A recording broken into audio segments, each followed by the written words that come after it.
Alors tu veux la gloire? Eh bien, fais attention, c'est peut-être les scandales et la ruine qui arrivent. En tout cas, c'est le chiffre 17. Alors je sais que ce message, le message que je vais vous apporter là maintenant, ça va pas dans l'air du temps, qu'il ne recevra pas un élan général d'amen, mais des vérités doivent être dites et elles doivent être entendues. Et je n'ai pas vocation à rechercher la popularité. Alors excusez-moi d'avance pour mon ton parfois très direct. On va commencer par dire que les croyants en général rêvent de ressembler à une des grandes figures de la foi, comme celle d'Abraham, de Moïse, de David ou de Jésus. Ils se targuent d'essayer de les imiter pour se sanctifier comme eux et pour recevoir la pluie de leur bénédiction. Ils disent alors tous, sans hésiter, Amen, lorsqu'on leur demande s'ils veulent partager leur gloire. C'est vrai, qui ne veut pas la gloire des prophètes? Qui ne veut pas d'une récompense supérieure? Alors laissez-moi vous poser la question au risque de vous mettre mal à l'aise. Veux-tu avoir la gloire d'Abraham? Si c'est oui, alors prends aussi son sacrifice.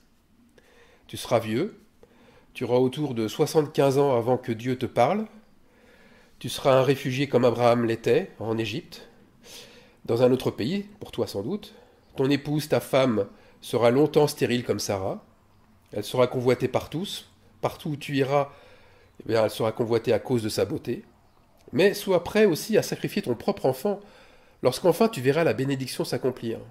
Prépare-toi aussi à te séparer de ton premier fils et de celle qui t'aura permis d'avoir un fils.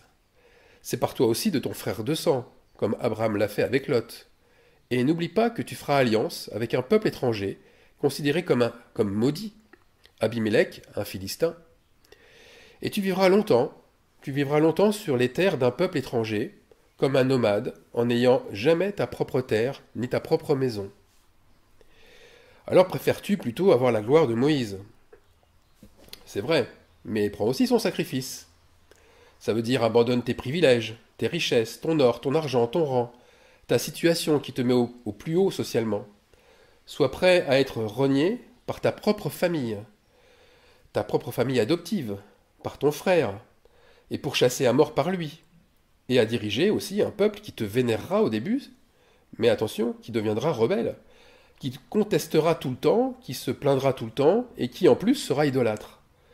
Et sois prêt aussi à errer avec lui dans un lieu hostile en mettant un trait sur une nourriture variée et luxuriante pendant 40 ans, et finalement, sois prêt aussi à disparaître sans bénéficier de la terre promise. Alors préfères-tu plutôt la gloire de David? Là aussi, si tu préfères la gloire de David, prends aussi son sacrifice. Tu seras d'abord le moins considéré dans ta famille, parmi tous tes frères. Après être considéré comme un héros de la foi, eh bien pendant des années tu fuiras sans pouvoir t'établir, jusqu'à aller te cacher sous la terre dans une caverne, car tu seras pourchassé comme un criminel par un ennemi, comme Saül, qui cherchera constamment ta mort. Tu verras mourir ton meilleur ami, comme David le vit avec Jonathan. Tu tomberas dans l'orgueil après tes nombreuses victoires, mais attention, tu devras après choisir un des 3 fléaux qu'il a eu à choisir, comme 3 jours de peste, et tu devras le vivre tout seul pour revenir à Dieu. Mais finalement, préfères-tu avoir la gloire la meilleure, celle de Jésus-Christ? Alors sois prêt aussi à donner ta vie, à mourir pour ta foi, mais seulement après 33 ans. Pendant 30 ans, tu apprendras par tes souffrances à obéir à ton Père céleste. Tu auras une grande renommée, certes, mais tu seras obligé de fuir partout où tu iras, tu seras constamment interpellé, méprisé, insulté. Les plus grands religieux et les plus connus, eh bien, te renieront et te verront même comme un imposteur, un menteur. Et pour finir, tu seras abandonné de tous. Ton sépulcre sera mis à côté de celui des criminels. Qui est prêt maintenant à idolâtrer un prophète? Qui est prêt à idolâtrer un roi, un dieu, et à le suivre? Ah, pour prendre la richesse d'Abraham, pour avoir ses troupeaux, son argent, son or, sa femme, qui était d'une beauté sans égale, Et bien sûr, pour recevoir toutes les bénédictions que Dieu a promis à sa descendance, et pour obtenir les récompenses reliées à sa foi, et finir par manger, prendre le pain et le vin avec Melchisédek, le Fils de Dieu, alors là, oui, il y a légion, il y a foule. Mais pour vivre ces souffrances, je suis sûr que là, les premiers concernés baisseront les yeux vers le sol. Ah, plus personne pour prendre pour prendre la couronne de gloire. Décidément, ceux qui se croient sages et intelligents, le sont-ils vraiment? Le verset 27 de Luc, chapitre 14, et le récit qui suit après, il nous renvoie à la vraie sagesse. Rappelez-vous le sens du nombre 27, où se trouve la vraie sagesse. Donc verset 27. Et quiconque ne porte pas sa croix et ne me suit pas, ne peut être mon disciple. Voilà comment un disciple reçoit la sagesse. Sommes-nous alors capables de la porter, cette croix, cette œuvre de sacrifice et de souffrance? En plus, non pas pour nous, pour notre gloire personnelle, mais pour celle des autres. Car tout ce qu'on fait en Christ, on ne le fait pas pour soi, on le fait pour les autres, pour un corps. C'est cela le corps de Christ. Le verset suivant nous demande de réfléchir dans le sens de mesurer et de peser le pour et le contre. Car lequel de vous, s'il veut bâtir une tour, ne s'assied d'abord pour calculer la dépense et voir s'il a de quoi la terminer, de peur qu'après avoir posé les fondements, il ne puisse l'achever, et que tous ceux qui le verront ne se mettent à le railler en disant « Cet homme a commencé à bâtir et il n'a pu achever. » Eh oui, parce qu'à ce moment-là, eh bien on s'assoit et on calcule si on a de quoi finir la construction et de finir l'ouvrage. Et on voit que non, on voit que le courage n'est plus là, on voit que l'enthousiasme du départ non plus, qu'il a disparu, que tout a laissé la place à la perplexité, et que sa foi est devenue bien petite, et que l'on préfère après tout une vie un petit peu moins tumultueuse, qui n'engage pas grand-chose, on préfère en fait une vie bien rangée. Suivre Jésus demande de passer par le même renoncement que lui, sa propre vie. Dire ou confesser Seigneur, je te donne ma vie, c'est bien, mais ce n'est pas juste des mots pour dire tu es maintenant ma seule et unique référence, tu es la Bible. Non, donner sa vie, c'est accepter le mépris, accepter l'ingratitude, comme de voir ceux que nous aimons nous quitter, ou alors de devoir aimer ceux qui ne sont pas aimables en les supportant, et de pardonner aussi aux outrageux. Je ne suis pas là en train de dénigrer le manque de foi de beaucoup, mais je préfère l'honnêteté au mensonge, et cette intégrité me demande de faire tomber les masques. Alors le masque, général, c'est un triste constat. Les yeux des croyants ne voient plus que ce qui brille, c'est-à-dire la gloire, les récompenses, les médailles, les honneurs, mais ils ont occulté ce qu'il est moins, la trahison, la séparation, l'abandon, le mépris, la solitude, le manque, et pour finir la mort. Pourquoi ne voit-on plus le sacrifice de l'agneau? Pourquoi ne voit-on plus la fraction du pain, cet animal à face d'homme qui se livre sur l'autel pour les autres? Parce que cet animal de sacrifice a disparu des assemblées. Le sacrifice en réalité fait peur et n'a plus bonne presse, surtout dans une époque où le New Age est la pensée dominante. Même ceux qui ne se fient qu'à leur Bible la lisent avec cette pensée qui agit comme un filtre. Le New Age rejoint l'hédonisme, les plaisirs sensuels, se sentir bien dans son corps, dans sa tête. Cette fausse paix est recherchée inconsciemment partout et par tous. C'est aussi les loisirs qui sont plébiscités, les plages sublimes, les villas de rêve, les belles voitures, les beaux habits. Tout ça, c'est devenu des signes de la réussite et du bonheur. C'est la convoitise du monde. Et les conducteurs d'assemblée, eh bien, ces conducteurs, quant à eux, se délectent de la laine de leurs brebis, et ils annoncent la grâce comme un évangile, mais sans sacrifice, sans renoncement véritable. Ah si, sinon les actes à faire pour eux, et pour leur organisation. Ah oui, il y a quand même des sacrifices. C'est pour eux. Parce que les Lévites d'autrefois se sont transformés en faux sacrificateurs, fidèles et obéissants, mais fidèles et obéissants aux rites et aux caprices de leur groupe. On fait exactement comme avec le roi de Juda, Osias. Et on reproduit exactement les mêmes actes que lui. On se croit fort, on se croit rempli de la puissance de Dieu, comme lui, Osias en hébreu signifie ma force est l'Éternel. Alors, concrètement, on rentre dans le temple plein de force, rempli d'assurance, et on y fait des sacrilèges à répétition. Quel sacrilège aujourd'hui? Eh bien, de faux sacrifices. Un renoncement qui est light, léger. Et ce n'est pas tout. On va jusqu'à rejeter ceux qui vous montrent votre égarement. Lorsque j'écris les lignes qui vont suivre, je n'avais pas réalisé que nous étions le 17 juin. Et j'écrivais ce que m'inspirait ce chiffre pendant que ma femme regardait à la télévision un match de foot féminin. Et ce qui sauta à mes yeux fut de voir les deux joueuses, numéro 17, l'une sortir du terrain pour se faire remplacer, et l'autre remplaçant une joueuse, et cela presque simultanément. Ce qui me surprit aussi fut le scandale qui s'ensuivit dans les médias, avec le pénalty qui avait été refusé et retiré. Encore des coïncidences, c'est vrai, mais des coïncidences à répétition. Le 17 et le scandale. Eh bien, 17 et scandale, ça fonctionne tellement ensemble. Le nombre 17, encore lui. Rappelez-vous, 17 montre d'où vient le scandale et la détermination du scandaleux. Le scandaleux, c'est celui qui est animé par le scandale et qui le provoque. Eh bien, ce scandaleux est même dévoilé. Même dévoilé, il s'endurcira jusqu'au bout et il ira tout droit à sa ruine. Et c'est 2 Chroniques 26-17 qui nous donne un exemple spectaculaire de cette chose avec le roi de Juda, Osias. Alors je vous le lis, verset 17. Mais Azaria, le sacrificateur, entra après lui, et avec lui 80 sacrificateurs de l'Éternel, hommes vaillants qui s'opposèrent au roi Osias. 80 sacrificateurs, c'est pas rien. En plus, Dieu y envoie son secours.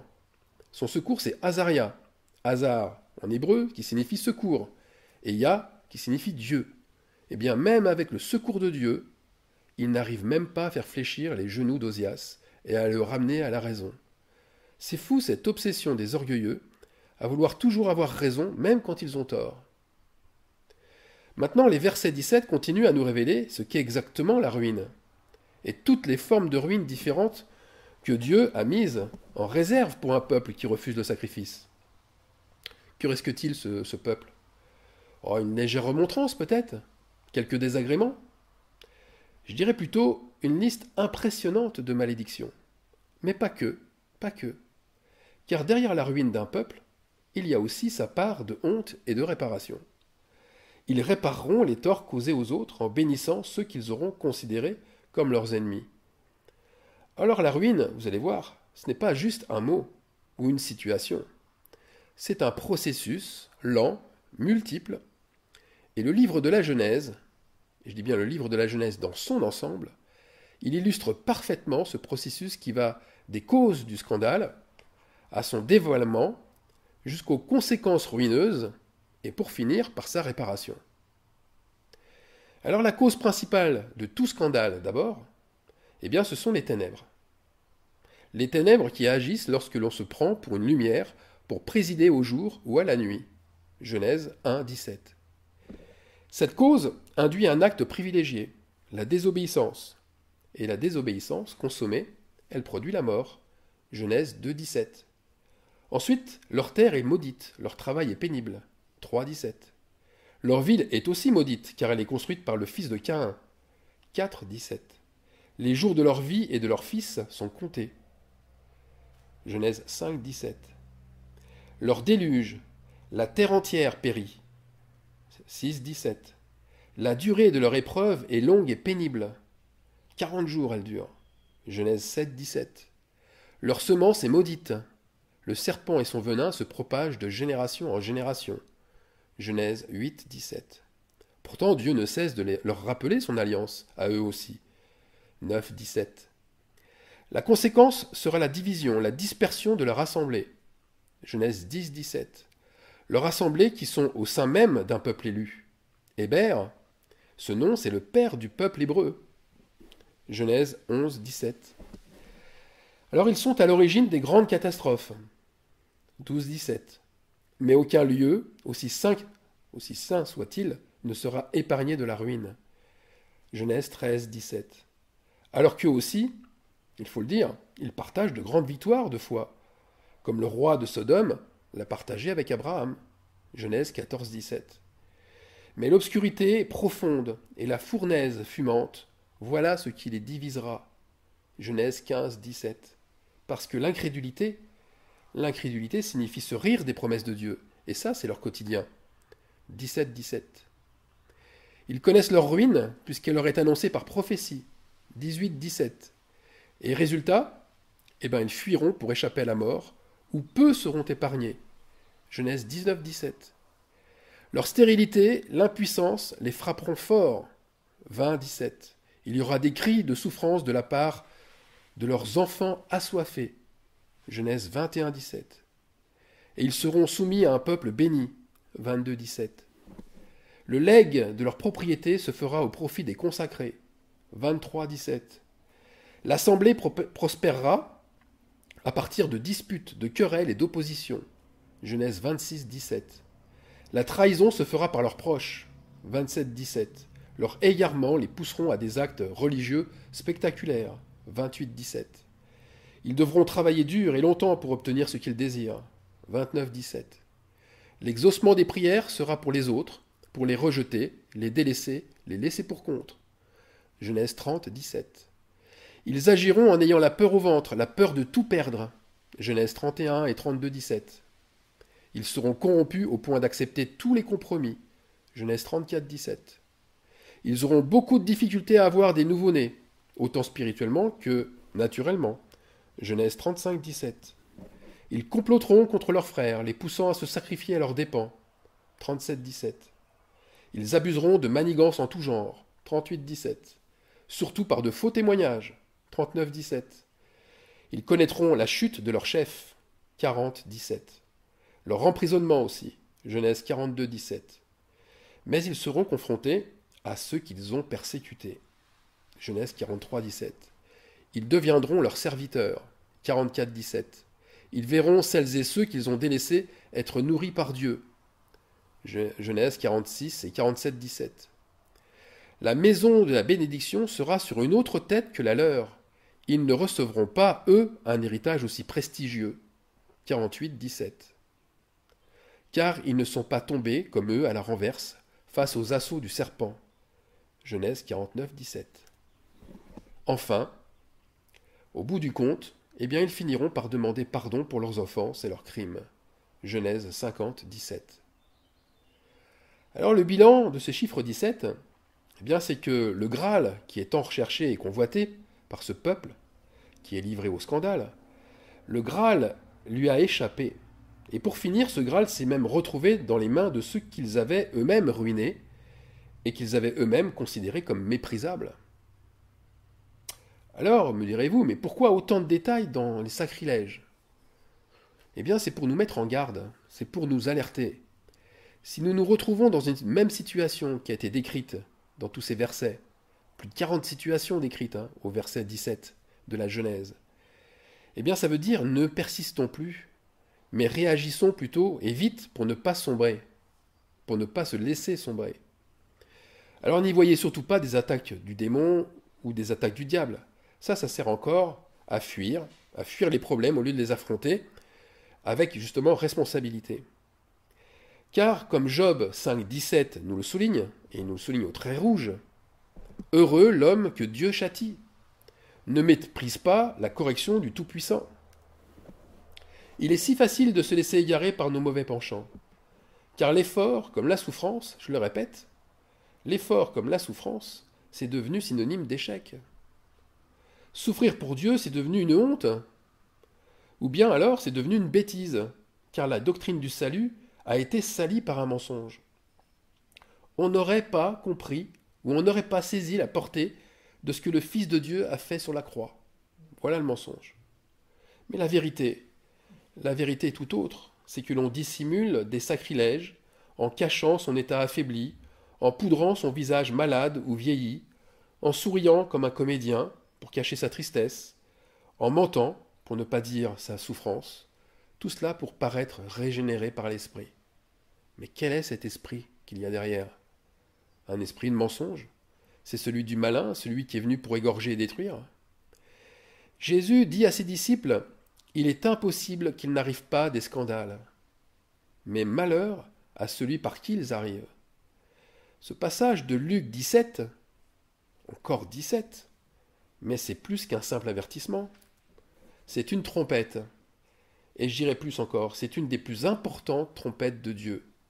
Elle n'a jamais, jamais, jamais cessé de sonner à travers le temps, à travers les époques et même à travers le monde. Qui s'en est douté, par exemple? Qui s'en est douté le 17 juin 1939? Qu'est-ce qui s'est passé à ce moment-là? Eh bien, le 17 juin 1939 a été filmé et photographié la dernière exécution publique en France. C'était le dernier guillotiné sur la place publique, il y a tout juste 80 ans.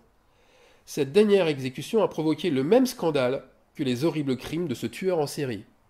Le meurtre, le crime exposé aux yeux de tous. Voilà le grand scandale.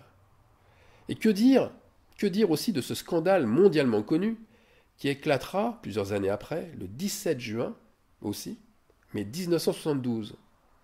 Bien là, je parle du scandale du Watergate, aboutissant à la chute du président des États-Unis, Robert Nixon. Alors, dans un avenir proche, nous pouvons nous attendre à voir l'apogée des scandales. Pourquoi? Eh bien parce que de nos jours, le scandale n'est pas politique, il n'est ni politique ni meurtrier seulement. Le scandale est sanitaire, écologique, sociétal, sportif, économique, démographique ou religieux.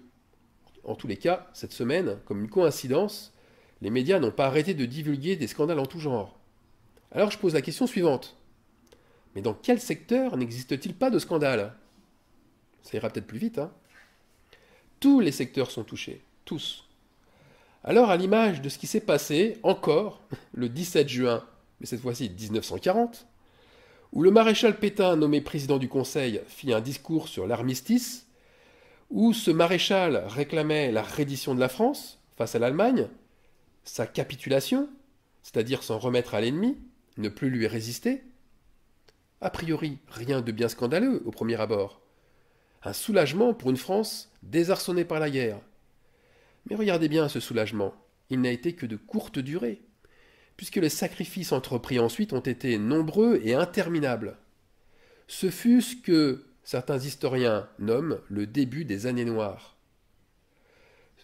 Et tout ça à cause d'un dévoilement, le dévoilement d'une organisation politique scandaleuse. Cette organisation où Pétain, plutôt que d'organiser la résistance, il a organisé la collaboration, la délation et la déportation. Eh bien oui, nous allons assister bientôt, je ne sais pas quand, mais à partir d'un 17e jour du mois, à ce qui s'est passé avec le régime de Vichy en France. La fin de la Ve République, remplacée par un régime autoritaire, la dictature d'un seul homme, l'état d'urgence proclamé, le rationnement alimentaire, des produits de première nécessité qui vont devenir très rares, des conditions de vie difficiles avec des moyens de transport au ralenti, de nombreuses coupures électriques, la privation des libertés, etc. etc. Oui, tout cela, c'est vrai, est à notre porte, à la porte d'un peuple qui a refusé le sacrifice de l'agneau. Et en retour, il a creusé sa propre ruine. Alors oui, la gloire de Dieu, oui, la gloire de Dieu. Oui, nous soupirons à sa gloire, mais aussi à notre délivrance. Mais notre délivrance ne va jamais sans un sacrifice vrai, profond et en lui. Le sacrifice agapé, c'est un sacrifice, où amour et don de soi sont indissociables. Amen.